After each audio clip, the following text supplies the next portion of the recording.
Harihi Om. Shri Mahaganathipataye Namaha. Shri Saraswatyai Namaha.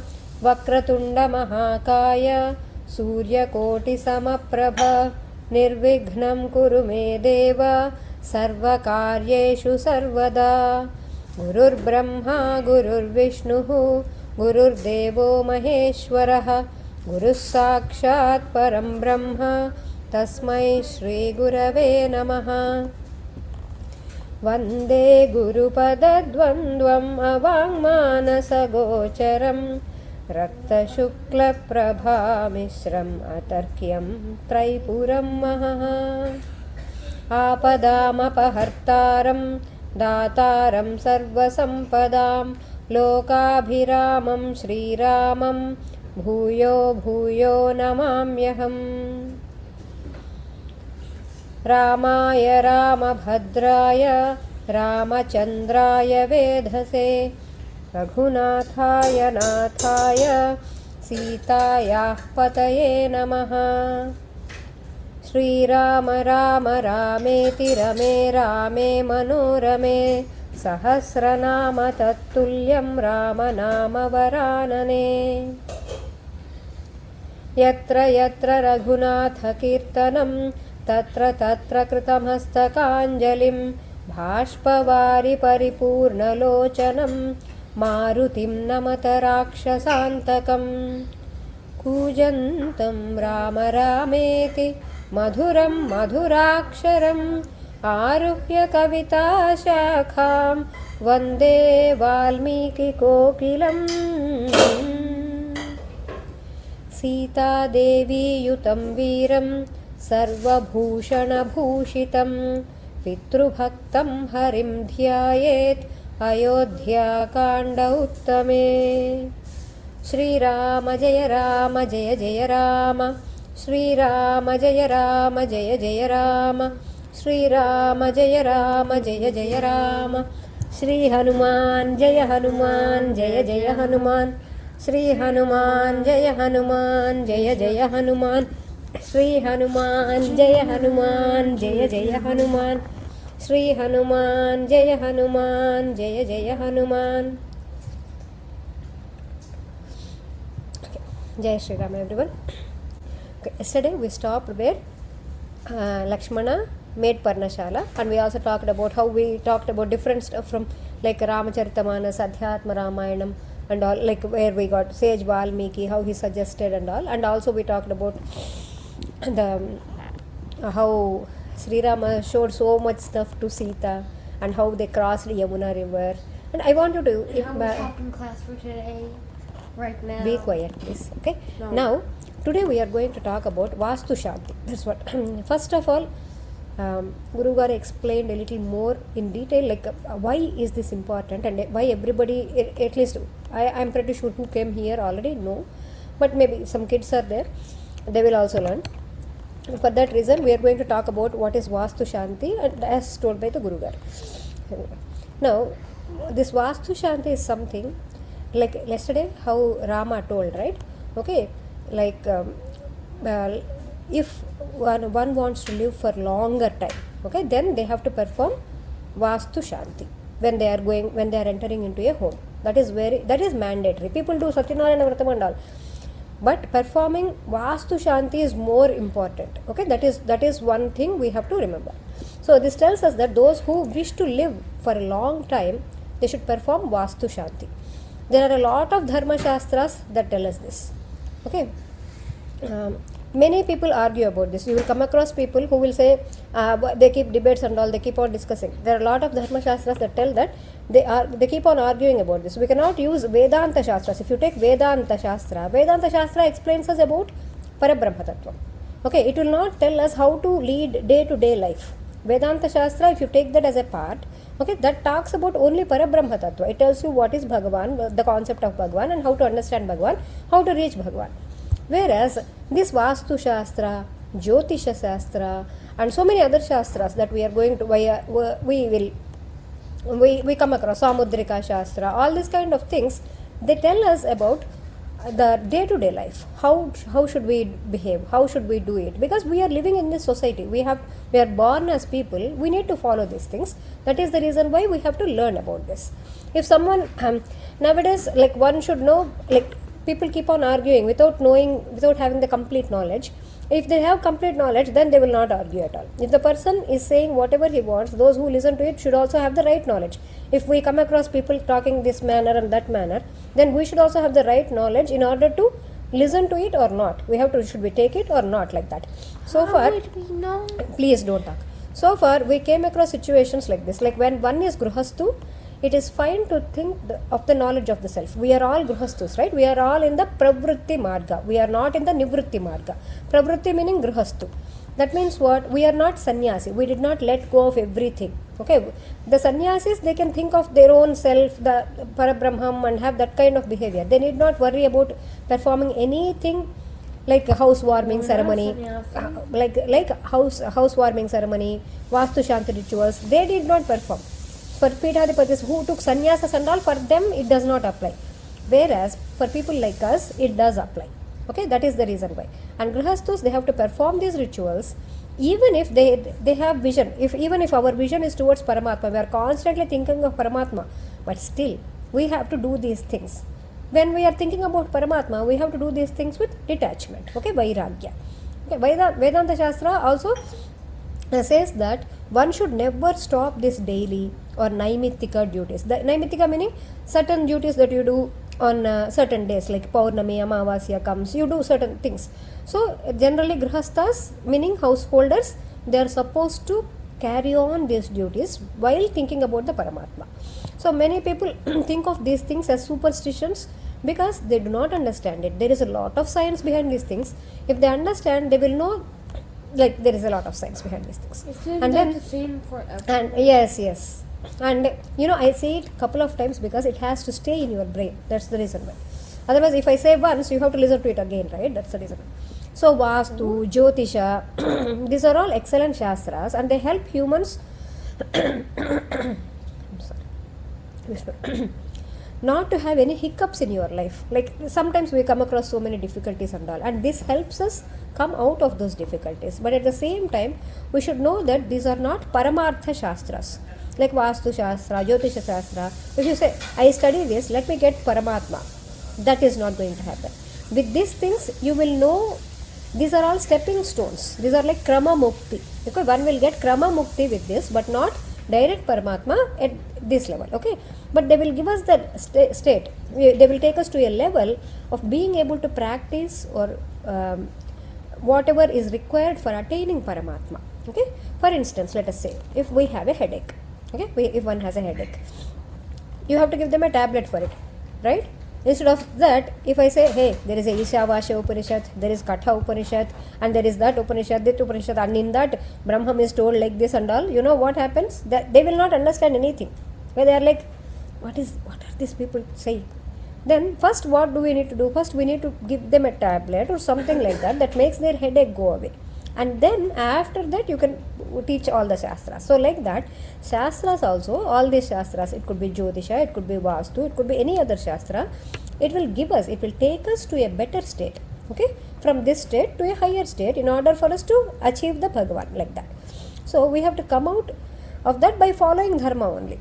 So one thing is, not only, we all have vasanas, right? Vasana, meaning I keep on telling you, tendencies. Whatever you do, you are trying to constantly think of Paramatma, do something. Suddenly, things will come. Suddenly, things will pop up. And they start disturbing you.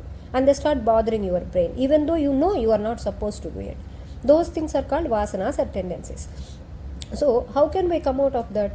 By practicing Dharma. No, you have to come out of that. We have to try and by doing sadhana. So, all these Shastras, whatever, Vāstu Shastra, Jyotisha Shastra, all the Samudrika Shastra, there are so many, even warfare, everything came from Vedas only. Everything came from Vedas only. So those who know the traditions and all, they will all get them all together and try to understand them properly. Okay, whereas those who do not know, okay, they follow the traditions and they speak, they are follow or do not follow, and then they'll speak in an unvisible manner. Anyways, understand that these are not superstitions. That is the whole point. And why are they not superstitions? I gave you the whole this thing now. There is another this thing saying Kartavyam Vāstu Shamanam. That's what Rama said. Kartavyam Vāstu Shamanam, meaning we have to do Vāstu Śānthi. In the Shastras, it is said that Dishtyam Dhama Niketanam Cha Sadanam Vastyam Cha Vasukshayam. So what does this mean? Those who want longer lifespans, those who want to live for longer time and have great healths, okay, and want to have great health, they have to do Vāstu Śānthi. Okay, when? Okay, when and another shloka is there. Nacha vyadhibhayam tasya nacha bandhu janakshayah jivet varshasatam swarga kalpamevam vasen naraha. This means if one performs Vāstu Śānthi to the people, then to the people in those homes, there will not be any loss of relatives. Okay, they will not lose any relatives or any fear of diseases. And all the people in the home will have longer lifespans. And the reason behind this is, when we are making a home, the science, why do we have to perform? Now comes the science. First, what do? We dig the earth, right? So, we are torturing the earth. We are actually torturing the earth by digging. You dig the earth, in order to make a foundation. How do? You have to put a shovel or something like that. You have to dig the earth. You have to put foundation in it in order to make a home. So what happened? Like there, that is one torture. And not only that, there will be several beings who live on that earth, right? There will be a lot of ants, so many organisms that we cannot see, and we are taking away their shelter also. And that is another fault that we are doing. So, in order for those faults or sorrows, and by doing that, we are going to incur sin, right? And for the sins to go away, for all these things to go away, we have to perform Vāstu Śānthi. Okay, this shows the greatness of our sages on how they actually saw all of this and made these things for us. Okay, this anyways has to happen. People have to build their homes. So they are going to harm all these things. So in place of that, they have to do Vāstu Śānthi. Okay, that is the reason why. Then they will get rid of the sin. Like that, they made a plan in that way and they gave it to us. So we have to follow what our sages told us. And there is another reason also why one should do Vāstu Śānthi. There are if you remember, Sri Rama, when he came out of the Kosala kingdom, how he turned towards Ayodhya and he did namaskara to all the Nagara Devatas, Grama Devatas, intersection in the Devatas in the intersection, and everybody's homes, whoever Devatas are there, to all Devatas he did namaskara, right? To all the Gruha Devatas. Okay, so like that, there will be Adhishthana Devatas for everything. There will be presiding deities for everything. Okay, for homes also, there will be Gruha Devatas. In each and every one of our homes, there will be Gruha Devatas. You have them installed in your home, and every day you do worship in your home with that. So, but you will see them in the pictures, but they won't be visible to us, but they are there. Okay, in our eye, it's like that. But they will be controlling the entire house. If it is house, entire house. If it is the place, entire place. If it is the city, the entire city. If it is the country, it is the entire country. It is like that. Okay, it is like that for the Devatas. So, what happens when you do Vāstu Śānthi? When you every day you offer Naivedya to every day. You offer something. Some, let us say, jaggery or some honey or some sugar cubes or some fruit or something like that to Devatas in your home. If you do that, there will be peace in home because they are peaceful. Like that. Here we are also learning about Sanatana Dharma based on Sri Rama. Okay, in Ramayana.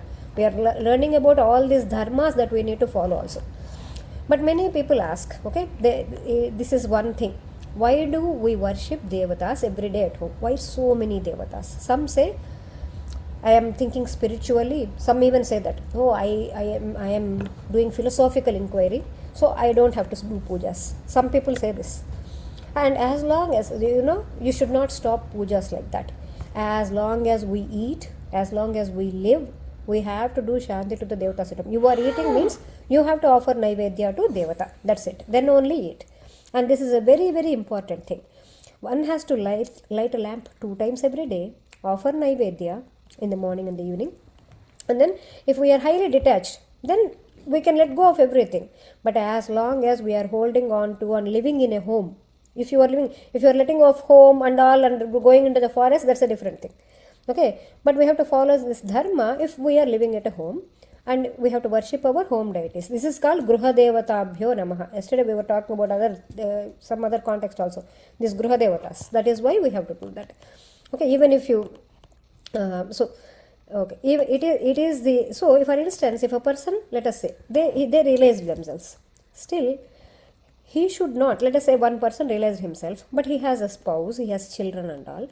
Okay, he should not stop feeding his spouse and children thinking that, okay, I realized myself, so it is his dharma in order to feed them. So he should continue to do it. So starting from our threshold, it is said that even on the threshold there are devatas. In every place in our home there are devatas. So we have to make all those devatas peaceful. So the puja that we do in our home appeases the Gruha Devatas. So when they are satisfied, they will bless those who stay in the home. So that is how our elders have established this kind of tradition.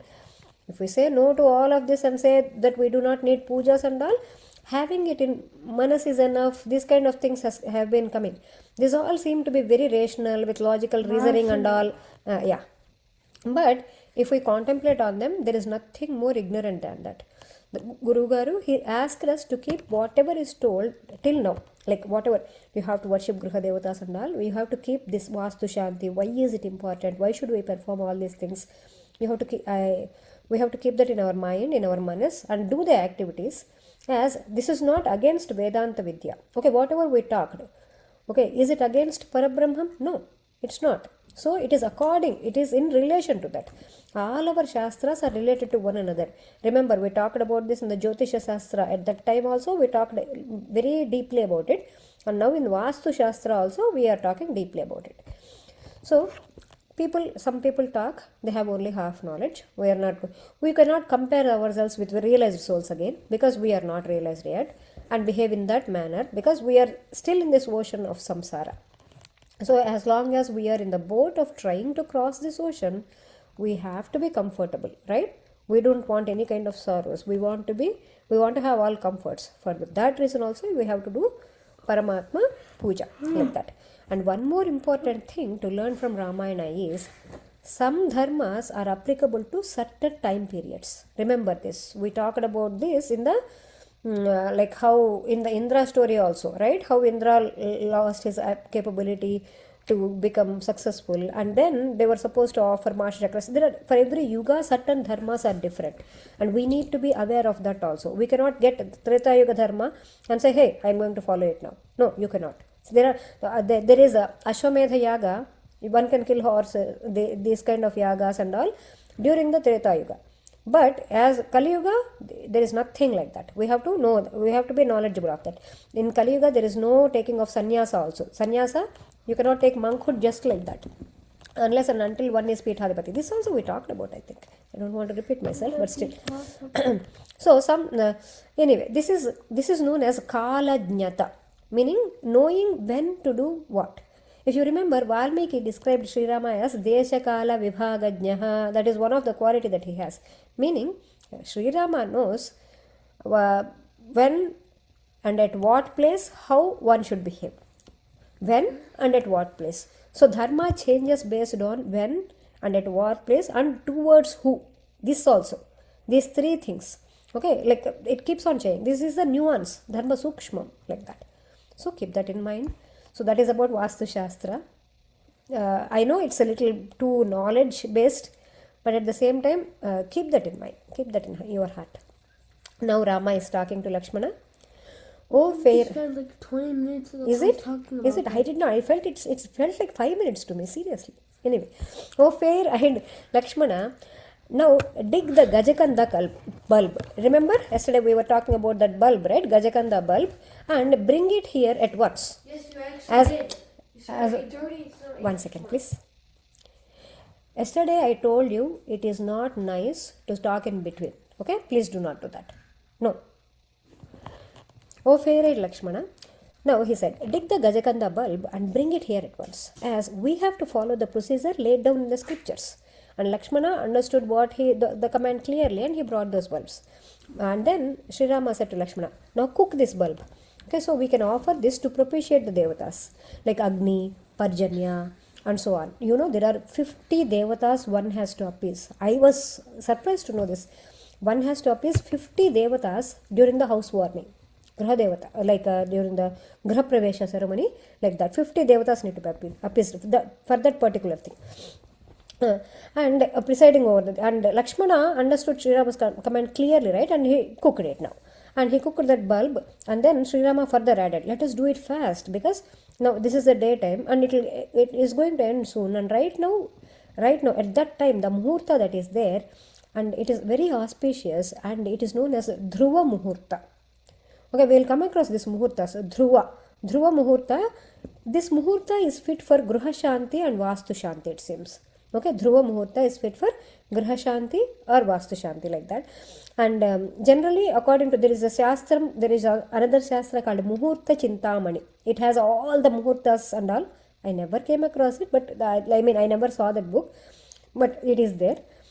It is said that the nakshatras Uttara Phalguni, Uttara Bhadra, and Uttara Ashada and Rohini. These 4 nakshatras are very, very auspicious for Gruha Shanti or Vāstu Shanti.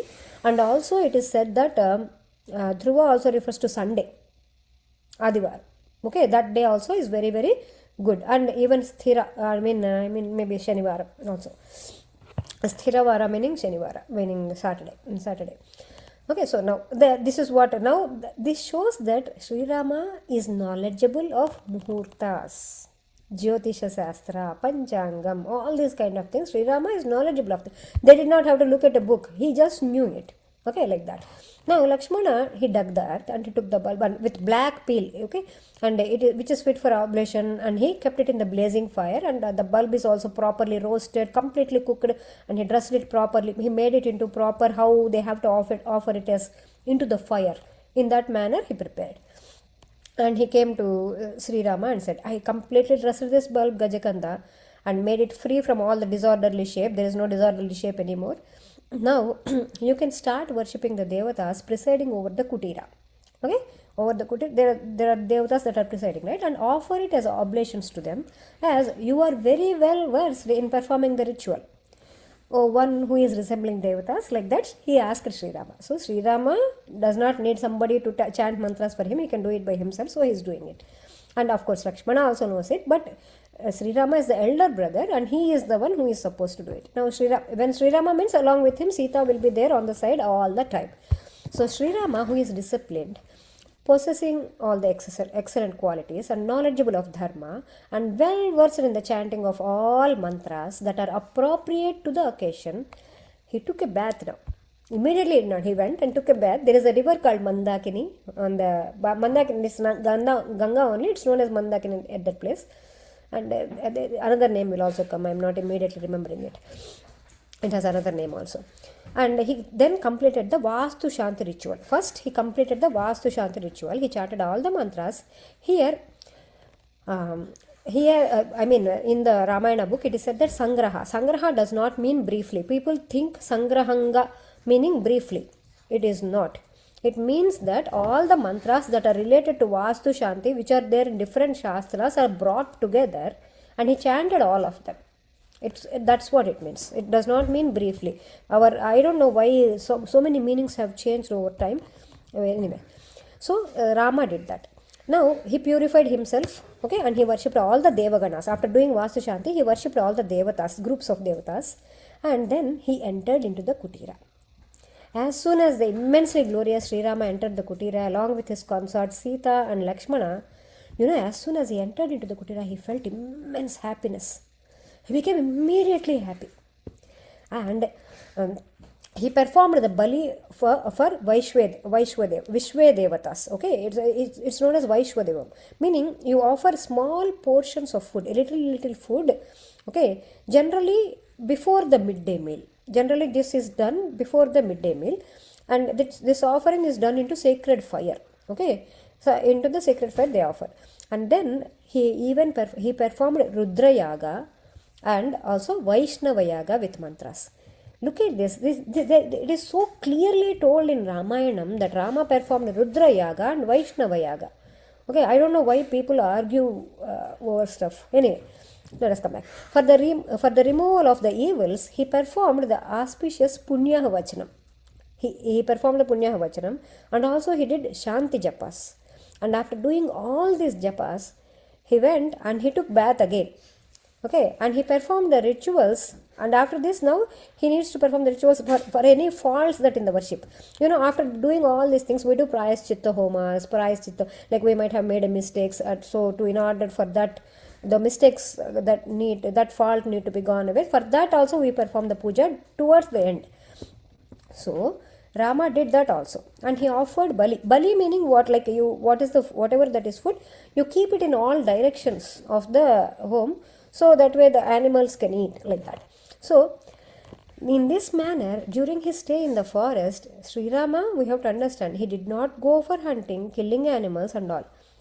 He took a sacred vow and he went. He wore matted hair. He observed sacred vows. And it is said that great scholar named Thadepalli Venkatappaya, he wrote that Sri Rama chanted all the mantras that he received.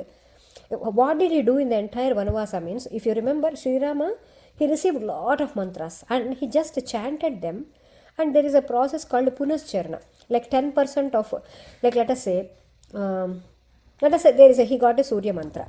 Okay, I will tell you, like for Surya mantra, it needs to be chanted for, let us say, 10 lakh times. And in 10% of the 10 lakh times, they have to chant again. Okay, that is known as Punascharana. And 10% of it, they have to chant again and do Tarpanam. They have to offer water with it. That is another way. And there is another thing, with 10% again of the 10 lakhs, again they have to chant and do Homa with that. Okay, that is the way one has to get a siddhi of any mantra. Okay, this is how the mantra Śāstra works. Okay, it depends on, there is a prescribed, like this much amount for this graha, this much amount for this devata, like that it is prescribed, but gurus know it, not people. I don't know it, but some people know it. Okay, so now, like that. So, Sri Rama, during his entire Vanavasa, for whatever the mantras he received, he did the Punascharana, he did all this kind of things, and he completed this mantra process and he became successful. He got the siddhi of those mantras during that period. Okay, I hope you remember how, I'm pretty sure, Akshara is here, right? So you remember Akshara, right?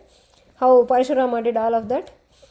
Siddha, Tailokya Mohana Kavacham, Sri Krishna. To the siddhi of the mantra, right? Yes. That is what Sri Rama did in this entire process. I hope you understand now what I am trying to tell. Now, he lived as an ascetic. Then, Sri Rama, after going into the home, he did all of these things, right? Then he arranged Vedis. Vedi meaning Vedika. Like you arrange, when you go to, what do all of us do when we enter into a home? First, we think of a place for where to keep our Paramatma. Where to keep our Jeja. That's what we think, right? Where should we keep our Paramatma? And then we arrange a place for them, and then only we think of other stuff. So, Sri Rama also did the same thing. He arranged the Vedi, meaning to keep Devatas and Agnihotra. Okay, he arranged places for them. A little higher, elevated place to keep Devatas in proportion to the size of the Kutira. This is another thing. This is very beautiful thing I learned here. Okay, if the Kutira is small, the Devata Ayatanam should be small. If the home is big, it should be big. It should be in proportion with the size of the home. That is something I learned. You cannot just keep a small thing, okay, good, do namaskar. It has to be in proportion with the size of the home. That is how one has to arrange it. So, Sri Rama, he arranged placed for the Devatas in proportion to the size of the Kutira. And then, Vanyair, Malai, Palai, Mulai, Pakvai, Adbhir, Japaischa, Vedoktai, Darbhaischa, Sasamit, Kushaihi. So, now what did he do after arranging the things? With garlands of flowers, ripe fruits, roots and waters and japas that were made according to Vedas, and samidhas, kushas, tautarpayitva bhutani. That means Sri Rama along with Sita, they gave tarpanas to the bhutas, and Lakshmana also helped them. And here bhutas does not mean the bad things that we talk about, generally people talk about. Here it means divine shaktis that are not visible to the physical eye. Okay, they are around the earth. They are around us also. Even when we are talking now, also they are around us. Okay, they are making us peaceful like that in the atmosphere. Now Radhavau Saha Sitaya, along with Sri Rama, along with Sita, Tada Vivishatut Shalam Sushubham Shubhalakshanau. Thus, those auspicious ones, they entered into the soul captivating kutira with its thatched leaves on the top of the dwelling like that. As you know how they entered? As Devatas. Devatas, how they enter the assembly of their... Devatas assembly is known as a Sudharma. Sudharma Sabha. The name of the Sabha is Sudharma in the Swarga. That is what it is known as. So, Sri Rama, Sita and Lakshmana also entered into the kutira like Devatas, entered that assembly like that, and they stayed there. And it was erected well on a suitable site and sheltered from winds. It is made sure this wind from this side or wind from that side would not come and actually blow it away. It's not like that. Okay, they made it in such a like a protected place like that they made. And they were very delighted to reach the exceedingly delightful Chitrakoota and the celebrated river Malyavati. There you go. The river's name is Malyavati or Mandakini. Mandakini is also another. It's one this of Ganga only. And which it consisted of a lot of animals and birds. They are nearby. They always made sure wherever Rama stays, he made sure water is nearby. Okay, that is how cities are also built. If you cannot go and build in desert, right? That's the thing. There you have to. So now they left all the agony caused by leaving the city. They did not even have the agony. Egypt. That's what. It became desert later. Anyway, things keep changing. Now, so that completed that sarga of how they did the Griha Pravesha, the importance of doing Vāstu Śānthi, and so many things we learned. Now let us see what is happening here. Okay, their sixth morning, that all happened. Now here, now Guha is there, right? Guha sent Sri Rama. Now Sumantra, he waited there for a long time. Okay, let us come back to Sumantra. Guha, they were talking to each other for a long time. After Sri Rama set on his foot on the southern bank of Ganga. Remember how Sri Rama went to the southern Ganga crossing and all? Let us go a little back like that. They were in agony because Sumantra was crying a lot, if you remember.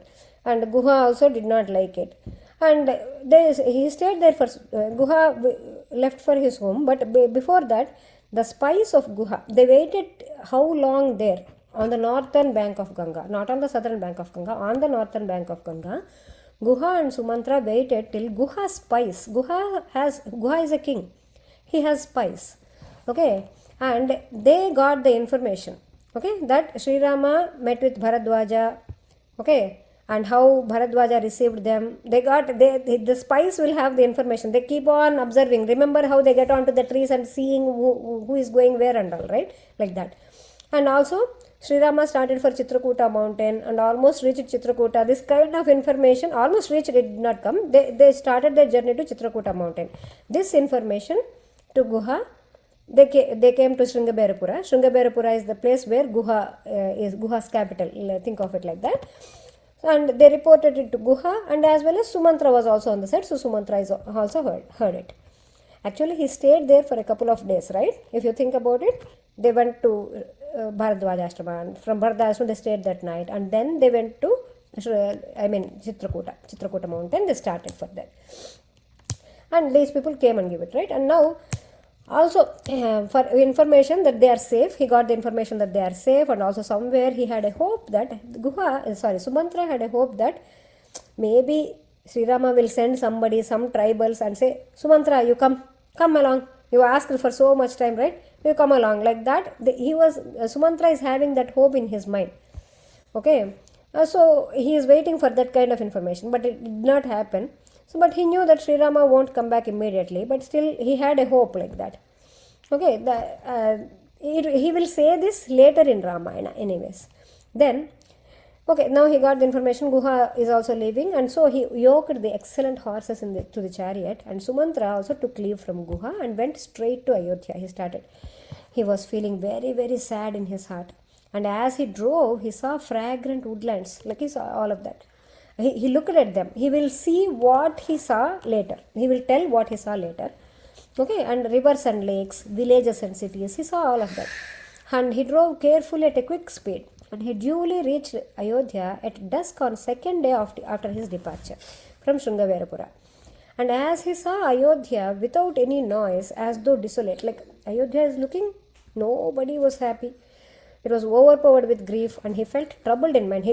When he looked at Ayodhya like that, when he came to the city and he looked at it, he felt sad. He reflected, he thought, I hope the city with its elephants, horses, people, and including the leader of the people, has not been consumed by the fire of grief caused by the agony of the separation from Sri Rama. He was thinking like that. And the chariot, it was driven by swift-going horses, right? He reached the city gate, pondering. He is thinking in this manner, and he reached there. Then he hastily entered into the city, and he was driving in the direction of palace. He was going. And people who were there in hundreds and thousands, who were there like in their home, who were there outside, they rushed towards him right away, inquiring, where is Sri Rama? Where is Sri Rama? Like that, they came towards him. And they looked at the chariot in a hope to see Sri Rama. They were like looking into the chariot. Is Sri Rama in there? Is Sri Rama in there? Like that. But they saw only Sumantra in the chariot, and they felt very sad. They looked with depression, thinking that all our hope that Sri Rama will come is gone now. So people are different. Everybody reacts to things differently. They were all depressed. Now, he replied to them. He said, that great souled follower of Dharma, he gave me leave. When they asked like that, where is Sri Rama? He said that he asked me to go. He asked me to go home, and to go to Ayodhya. And he sent me back on the banks of Ganga. From Srīrāmāyapura, that's where he left me, and he asked me to go back, and hence I returned from that place. And then as the people came to know that they crossed, now people came to know, right? That Sri Rama crossed Ganga, they started saying, oh, Thik Ha Rama, like that. They were crying loud with their faces covered in tears. And Sumantra, he heard the lament of people crying in batches. One batch, he is going, they are crying, he is going in the chariot, and he could not take it. And they were like, we who do not see Raghava on this chariot, we are indeed doomed. We won't be able to see Sri Rama in our midst on the occasion of from now onwards, like when the yajnas are happening, when the weddings are happening, big weddings and in large gatherings, but when he is giving donations, bestowing gifts on us, we won't be able to see Sri Rama now for some time. I mean, they did not say for some time, for now on, like that they said.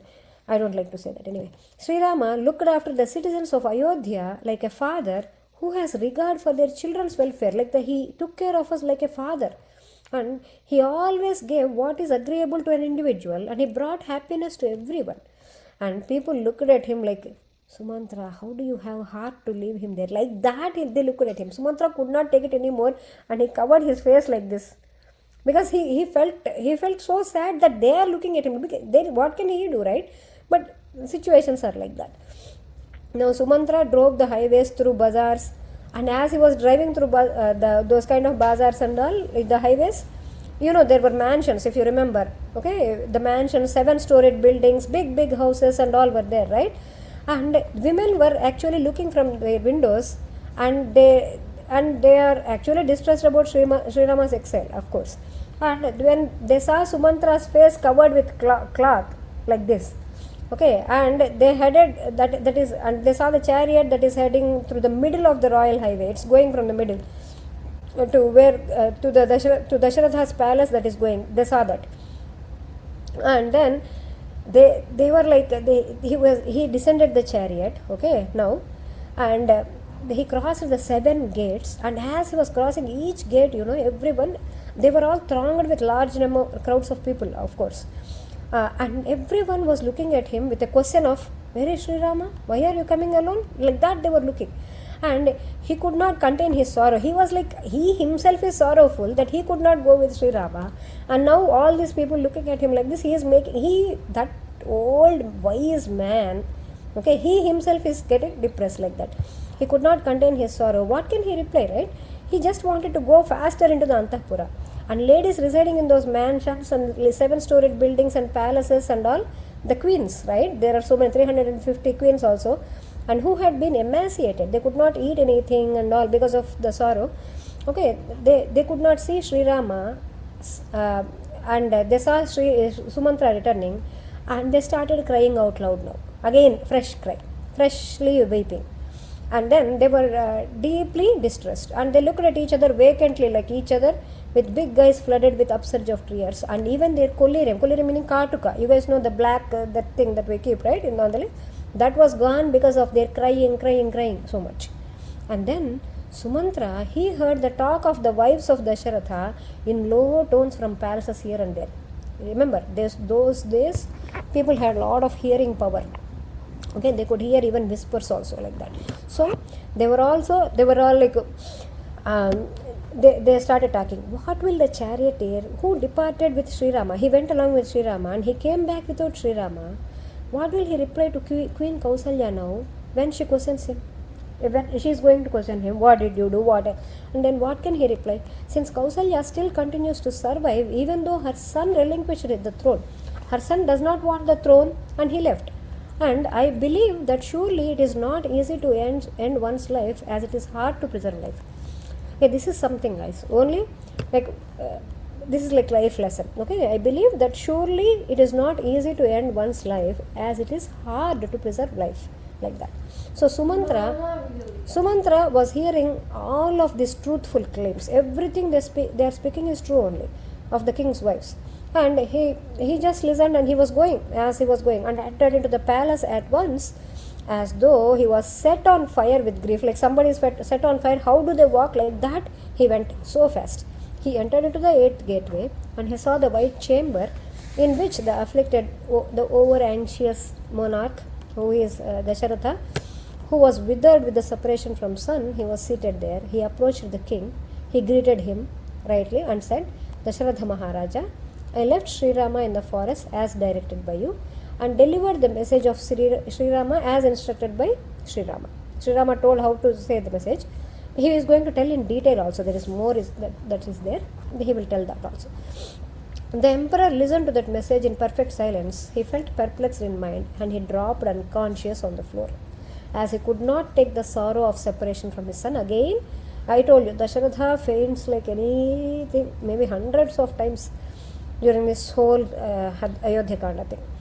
Also, as the emperor fainted, the entire Antahpura also felt distressed. When he fell on the ground, they burst into a wail, raising their arms, and Kausalya lifted up her foreign husband with the assistance of Sumitra, and she said, O highly blessed king, why are you not talking to the messenger who accomplished a difficult task? He performed a very, very difficult task, and he came back from the forest. Why are you not even asking where Sri Rama is? Where did he leave him? Why are you not listening to him? Like that, she said. Oh Raghava, are you feeling ashamed today after you did that kind of unseemly act? Now Kausalya is going to say very, very choicest words. Anyway. Yeah. Okay. No. Kindly get up. They are saying. No, let your good virtue endure. And if you give way to sorrow, your associates will also suffer. So, are you not asking as you are having fear that Kaikeyi is also present here? You know what? Kaikeyi is not here. You can ask him without any fear. She is not here in among these people. So, listen to what charioteer. Suta means charioteer here. Okay, he is saying, and ask him and talk to him like that. Thus Kausalya sorrowfully she said to the emperor, and she fell onto the ground with her eyes full of tears. Okay, seeing Kausalya like that fell on the floor weeping, and looking at their husband lying there without senses and all the ladies, they all wept again. Seeing that cry that was raised in the gymnasium and all men, young and old, all women, everybody flocked around, whoever in the city, they got agitated once more. It's going to be a little difficult, but yeah, that is what is happening. But one thing here is, we have to observe how they are talking, how they are speaking. They did not use bad words. They always spoke, even if they are talking cruelly or sometimes harshly, still bad words were not used. We have to understand that. Okay. Now the king, he will go a little bit more and we'll stop. Okay, for today. When the king regained his consciousness, he summoned his charioteer. Now he called Sumantra to come closer in the presence of to hear the news about Sri Rama. Now Sumantra, the charioteer, he came to the presence of Sri Rama. Okay, he came to the presence of the emperor, and who was sorrowfully sighing with joined palms. And the king, who was in grief, sorrow, distress and suffering because of the separation from Sri Rama, and he was resembling like a newly captured elephant. An elephant which gets newly captured, it starts thinking of the leader of that herd. Okay, like that he is thinking of Sri Rama. And the king said to the charioteer, who was standing there respectfully, that charioteer is also looking wretched only, with his limbs and all stained with dust. He came directly, right? He did not even take bath and all. And his face is bathed in tears How like will that. people even know there's dust on somebody's arm? You can see it. He did not, I don't know. You see? Anyway, he did not take a change of clothes with him, maybe. Now, Dashratha is asking, where did that Sri Rama, who is immersed in dharma, where did he go? And under which tree did he stand? Did he sleep under a tree on the grass? Which tree gave my son shelter? What did he eat after living most comfortably for all these years? What is he eating to survive? He never knew any kind of sorrow. He should be eating various kinds of sacred and delicious fruits and food like that. Now he is eating roots. O Sumantra, how does the prince, who does not deserve any suffering and worthy of resting on a very soft bed, lie down miserably on the ground like an abandoned one? And how will Sri Rama, who is always followed by the fourfold army like foot soldiers, horses, elephants and chariots, wherever he goes to out of the palace, how is he living confined to a lonely forest? How have the two princes, along with delicate Sita, how did they go on foot, engaged in austerities? And after getting down from the chariot, O Sumantra, no, you left them on chariot. After that, what did they do? O Suta, you accomplished your purpose, indeed, by seeing my two sons. You saw both of them entering into the forest. Okay, like Ashwini Devatas, how they enter into the Mandara mountain. Okay, Mandara mountain is the mountain of the Devatas. Their mountain is known as Devatas. Now, so how did this two sons, how did they enter into the forest like Ashwini Devatas enter the Mandara mountain like that? Okay, that is where we will stop. We will stop at a good place. That's why. Okay. Shri Rama Jaya Rama Jaya Jaya Rama. Shri Rama Jaya Rama Jaya Jaya Rama. Shri Rama Jaya Rama Jaya Jaya Rama. Shri Hanuman Jaya Hanuman Jaya Jaya Hanuman. Shri Hanuman Jaya Hanuman Jaya Jaya Hanuman. Shri Hanuman Jaya Hanuman Jaya Jaya Hanuman. Shri Hanuman Jaya Hanuman Jaya Jaya Hanuman. Shri Rama Sharanam Mama. Shri Rama Sharanam Mama. Shri Rama Sharanam Mama.